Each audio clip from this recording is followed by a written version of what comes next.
తెలంగాణ ఏర్పడిన తర్వాత పాత రేషన్ కార్డులు రద్దయ్యాయి. ఇంకా కొత్త కార్డులు జారీ కాలేదు. దాంతో ఆన్లైన్ కూపన్స్ తోనే రేషన్ ఇస్తున్నారు డీలర్లు. అయితే యాదాద్రి జిల్లా రామన్నపేట మాత్రం కొత్త రేషన్ కార్డులు ప్రత్యక్షమయ్యాయి.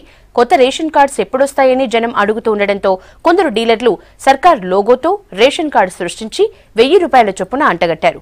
రాష్ట్రంలో ఎక్కడా లేకుండా కేవలం రామయ్యంపేటలోనే రేషన్ కార్డులు ఇవ్వడంతో ఉన్నత అధికారుల్ని ఆశ్రయించారు వినియోగదారులు. అయితే అవి నకిలీవని తేల్చిన అధికారులు రేషన్ డీలర్లతో పాటు అధికారులపై చర్యలు తీసుకుంటామని అన్నారు.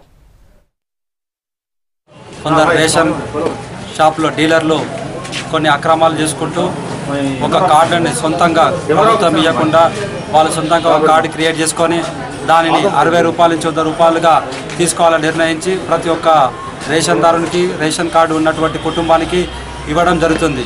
ముందు ప్రభుత్వం అటువంటి తెలంగాణ చీమం పెట్టుకొని దాన్ని ₹60 నుంచి ₹100 లెక్క ఏర్పాటు చేసుకుంటూ ప్రతి ఒక్క రేషన్ షాపులలోకి పోయి ఈ రామన్నపేట పట్టణ కేంద్రంలో సుమారుగా ఒక 1000 మంది కార్డులకు అమ్మినట్టుంది. దరఖాస్తు చేస్తున్నారు, డబ్బులు తీసుకొని రేషన్ కార్డు ఇష్యూ చేస్తున్నారు అని చెప్పేసి. కానీ మాకు ప్రభుత్వం నుంచి రేషన్ కార్డు ఇష్యూ చేయాలని చెప్పేసి ఎలాంటి ఆదేశాలు రాలేదు.